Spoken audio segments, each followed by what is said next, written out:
पत्रकार जो देश का चौथा स्तंभ होता है, खबरों के लिए जो है दिन रात एक कर देता है। लेकिन आज की स्थिति और परिस्थिति अगर देखा जाए तो पत्रकार खतरे में है। आखिर पत्रकारों को सुरक्षा व्यवस्था कौन देगा, यह सबसे बड़ी बात।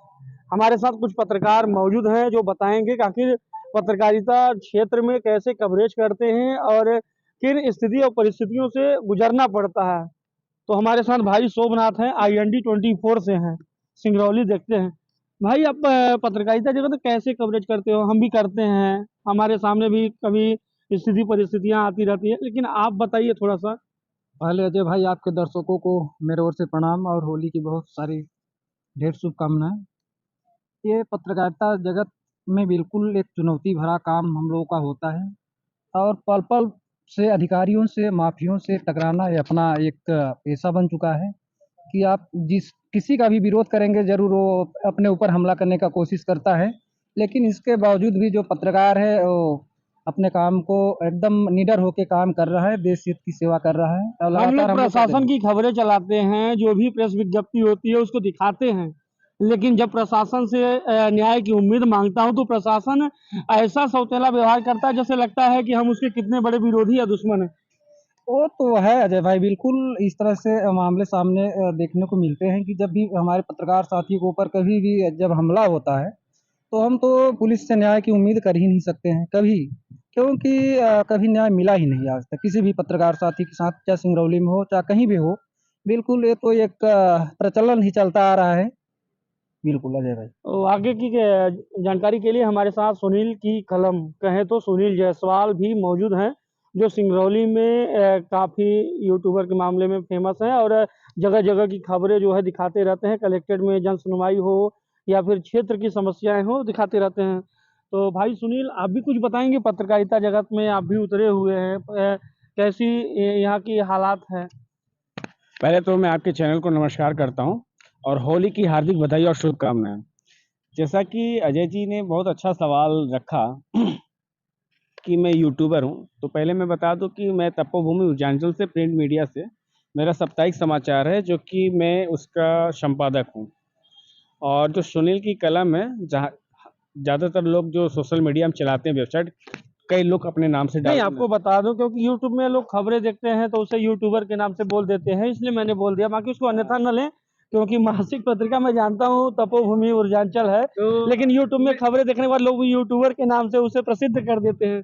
आप भी इस व्याख्या से परिचित होंगे। जी बिल्कुल। जैसा कि अभी हमारे पत्रकार भाई शोभनाथ जी ने बताया कि कहीं न कहीं हम लोग प्रेस विज्ञप्ति निकालते हैं और कहीं न कहीं हर समय अधिकारियों की खबरें और लगातार निडर होकर के हमें खबरें चलाते हैं। तो कहीं न कहीं हम लोग के साथ दुर्घटना या कुछ भी होता है तो हम लोग की सुनवाई बिल्कुल नहीं होती है। अब कुछ आवेदन ऐसे होते हैं जो गुप्त रूप से दिए जाते हैं, तो उसे भी प्रशासन लीक करके अन्य को दे दिया जाता है, जिससे उसकी जानकारी उसके पास पहुँच जाती है। तो ऐसा करने से हमारे और उनके बीच में जो वो रहता है, वो दूरियां कट जाती हैं जी। और दुश्मनी ज़्यादा हो जाता है। तो हम लगातार फील्ड में हम जब निकलते हैं सुबह से शाम, तो समाचार को कलेक्ट करने के लिए निकलते हैं। कब किस वक्त कौन से दुश्मन से मुलाकात हो जाए, कब किस वक्त अच्छे इंसान से मुलाकात हो जाए, ये हम नहीं बता पाएंगे, क्योंकि जब हम सुबह से फील्ड में निकलते हैं तो हम समाचार के लिए निकलते हैं और समाचार को दिखाने के लिए हर दिन प्रतिदिन हम रोजमर्रा की जिंदगी में कई जगहों पर जाते हैं। कभी कभी ऐसा होता है कि हम लोग जो है माफियाओं की खबरों को दिखाते हैं और हर रोज दिखाते हैं और डंके की चोट पे दिखाते हैं, क्योंकि किसी से डरते नहीं हैं हम लोग। बिल्कुल और अगर सच्चाई है तो फिर डरना किस बात का ना। बिल्कुल। मैं अभी अजय जी ने कहा कि माफियाओं की लगातार मैं भी खबर चला रहा हूँ, जिससे अभी लगातार आपने देखा होगा कि दैनिक भास्कर में भी भू माफियाओं की खबर लगातार चल रही है। तो कहीं न कहीं मेरे इस खबर का असर भी दिखा और इस खबर से माफियाओं में दहशत नहीं है, बिल्कुल नहीं है। इसलिए नहीं है क्योंकि पैसे के दम पर वो कुछ भी कर सकते हैं। क्योंकि इतने आवेदन हमने देखे हैं, कई थानों में, कई चौकियों में देखे हैं, भू माफियाओं के पीड़ित आवेदन दिए, लेकिन कोई कार्रवाई उनके ऊपर क्यों नहीं होती, ये तो भगवान जाने। तो हम तो बिल्कुल भगवान जैसा पर कि छोड़ते हैं। भगवान के सहारे जो है पत्रकार चल रहे हैं। यहाँ की जो स्थिति परिस्थिति है, सुरक्षा अगर हम मांगे तो इन सुरक्षा क्या देंगे ये लोग जब साथ ही नहीं देते हैं। और खबर अगर चलाना हो तो पत्रकारों को जरूर ढूंढ लेंगे, क्योंकि एक सवाल मेरा और है। जी बताएं। बिल्कुल, जो भी अगर मेरे पत्रकार भाई बंधु हों, मैं उनसे फिर से एक निवेदन करना चाहूँगा कि कोई भी समाचार चलने से पहले उनके पास आवेदन पत्र होने चाहिए। अगर आवेदन पत्र नहीं है, तो उनसे नोटरी करवा करके एफिडेविट ज़रूर ले लें कि आप जो बयान दे रहे हैं सही एवं सत्य है। जो भी कार्रवाई हो हमारे ऊपर हो, ना कि चलाने वाले के ऊपर हो। यानी किसी भी कार्य को करने से पहले पुख्ता सबूत जरूर अपने पास सुरक्षित रखें, क्योंकि फिर आने वाली समय में कभी अगर बाई चांस अगर कोई भी कोर्ट केस करे या फिर पुख्ता सबूत बिल्कुल, न्यायालय में बिल्कुल। दिखाना हो, तो बिल्कुल। वहां पर हम प्रमाण सहित पेश हो सके। तो इस बात को जरूर विशेष रूप से ध्यान दें और पत्रकारों को जो है डराने और धमकाने की कोशिश ना करें, यहाँ के माफिया और यहाँ के जो 2 नंबर के काम करने वाले लोग हैं। क्योंकि अगर आप लोग डराएंगे तो हम लोग दौड़ाएंगे, जब तक आप लोग डराएंगे हम लोग दौड़ाएंगे। आप इस बात को नोट कर लीजिएगा।